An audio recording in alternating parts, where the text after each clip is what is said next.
earth. He created the universe. He created you and me. He put us on this earth. You guys get that? We believe that. But there's a difference in believing in God and then just believing God. Okay? So there's a difference. I can believe in God, but not necessarily believe what He says. And what I mean by that is that you and I can easily go on a day-to-day basis and then live our life as if what God said about us, for instance, Jeremiah 29:11, God says, have a plan for you. I want you to prosper.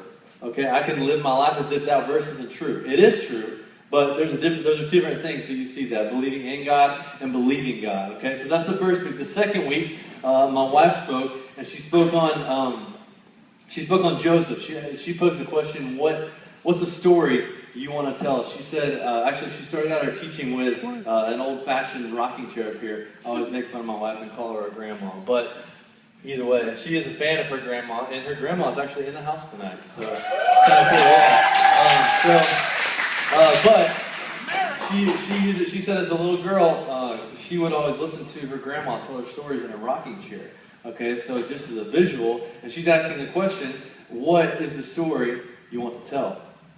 Okay, and the person in the Bible that we learned from with that story was Joseph. Okay, if you don't know the story, I'm not going to get into all the details, but Joseph, man, he was one of a billion brothers. Was sold into slavery. Went through, just to make a long story short, went through a ton of stuff to where, he spent some of his life in jail. Just had a lot of low points, and then at the end of his time, he actually spent his life being like second in command of Egypt, so it'd be like the vice president here in the U.S.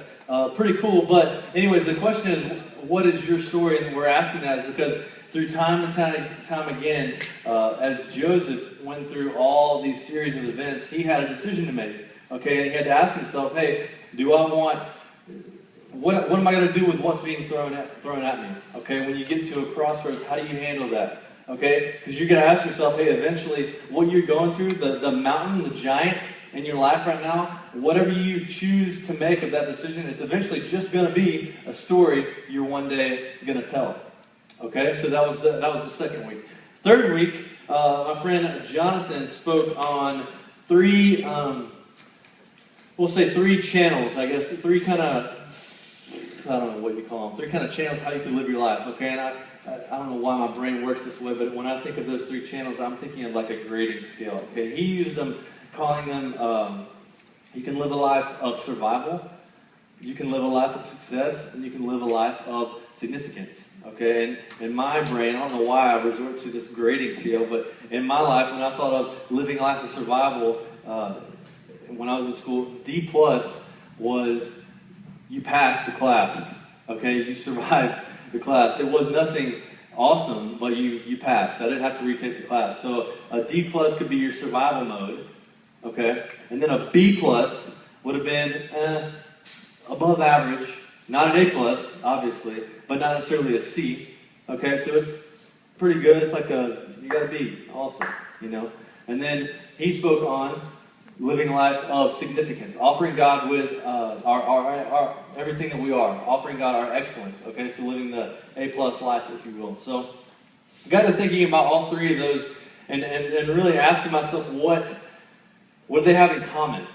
What do they all have in common? If you choose to not just believe in God, but believe God, if you choose basing off your decisions and everything that's thrown your way, how do you want the story you're eventually one day going to tell? What do you want that to look like? And then if you choose to live a life of significance, if those all tie in together, it's going to make you and me look really, ready for this?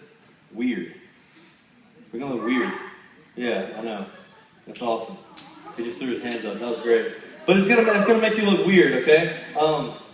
And it's as weird as it may seem, pun intended. When you think of the word weird, you think of this like negative connotation that goes along with it. Yeah, I'll give you an example. So don't hang out with Colton Phillips. That dude's weird. Okay? No, I'm not. You don't need to clap. Don't hang out with that girl. I'm not gonna say it. I'll get to you in a second. I'm not going to say, don't hang out with a girl because they're weird. You get what I'm saying? There's a negative. When you hear the word weird, you think, oh, gosh, they're weird. I don't want to. That was weird. That was awkward, whatever. But Actually, we will get into that. Okay, so some people that I think of when I think of weird people, I think of Kaylee Smith. Where is she? Are you in here? Not in here? Why can I not see you? Where? You're right in the front row. I'm blind. I'm sorry. Kaylee Smith reminds me so much of a grandma. Okay, and here's why. Here's why. If Megan and I are over at their house hanging out, it can be 8 p.m. and the sun is, like it's the sunrise, okay? And Kaylee's like, oh my gosh, I'm tired, I gotta hit the hay. Sunset. Anyways, she goes to bed as the sun goes down. She called it today, she's like, what is that, a chicken? She called herself a chicken.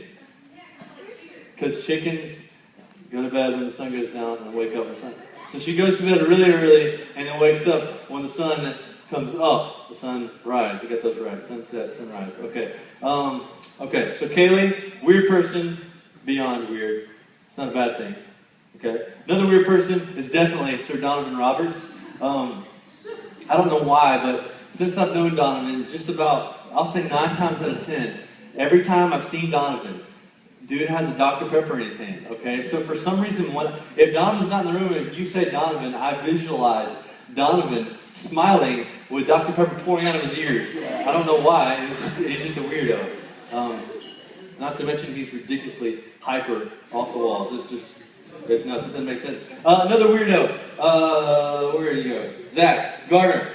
Zach Garner is beyond a weirdo. Here's why. Zach Garner is, you're cool. You're cool. But I just find it, I don't understand how you can live in Fairhope and not like sports. That's weird. I feel you, bro. That's weird.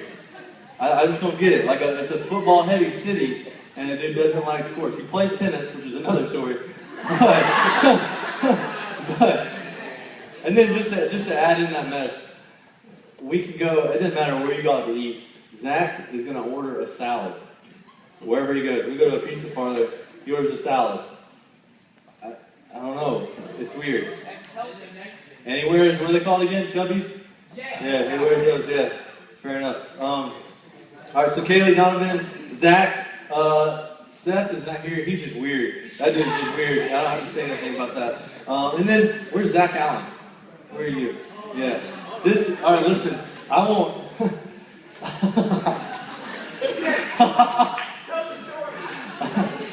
won't give you. I'm trying to pick and choose my words here. I don't know how else to describe this or what even the backstory is for this. But last week we went to eat at the restaurant Agave. Yes. And I won't tell you why. I know why they're laughing, but I won't tell you that. It's okay. I'm sitting there eating my food, and I look down, not thinking anything. I see Zach. All right, Zach's normal. I look down at my food again, and I look back. Zach's gone. So I'm like, where'd he go? It's almost 10 o'clock. They're about to close. We're like the only table in the restaurant. So I'm like, where did this guy go? All right. So I look back, and he's got his shirt off, and he's bundled up in a sleeping bag in a Mexican restaurant. What do you do? And then